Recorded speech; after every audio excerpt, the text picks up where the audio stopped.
Growing up in the South Wales valleys, the coast was always a faraway place which intrigued me.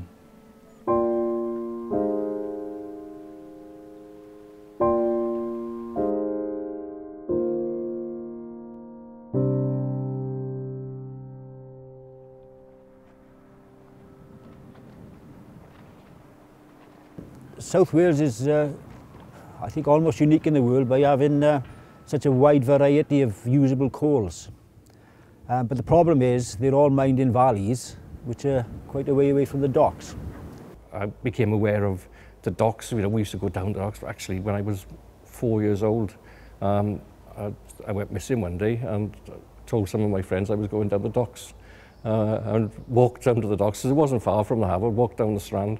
And my mother spent a frantic sort of 8 or 10 hours searching for me and not realising that I'd walked down and walked back home again. There are lots of things that have disappeared over the years. There doesn't seem to be anything being manufactured, and I find that amazing.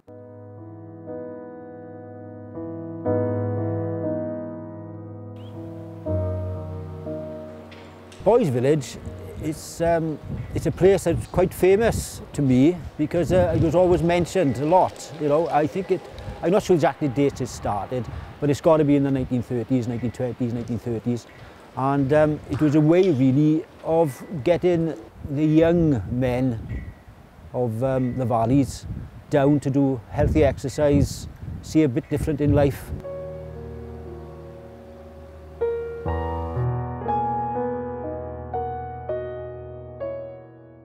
They used to choose a couple of miners, like miner and his wife, and they used to take them for a week as well, so they can have free time.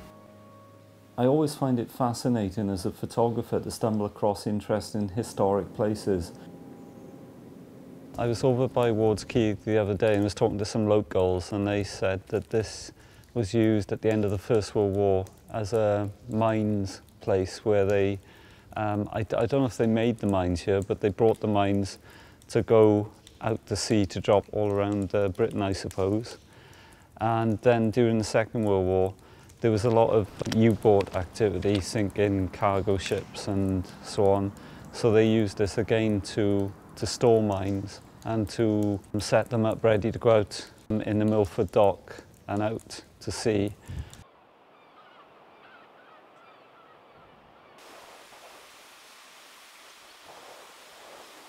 I went to sea as a marine engineering officer with a very old and respected merchant shipping company in Liverpool called Alfred Holt's. They were actually Blue Funnel Line.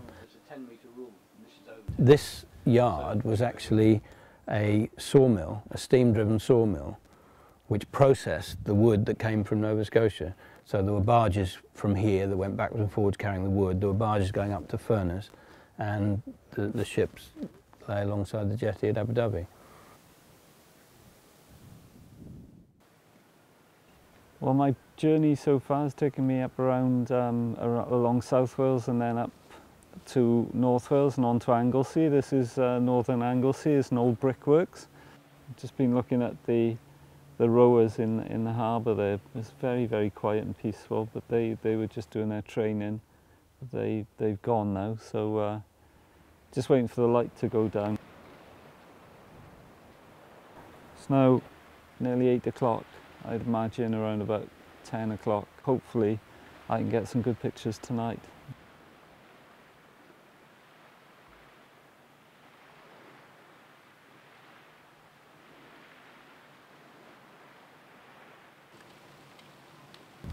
I've just travelled across to the North Wales coast now on the latter part of my journey around the Welsh coast.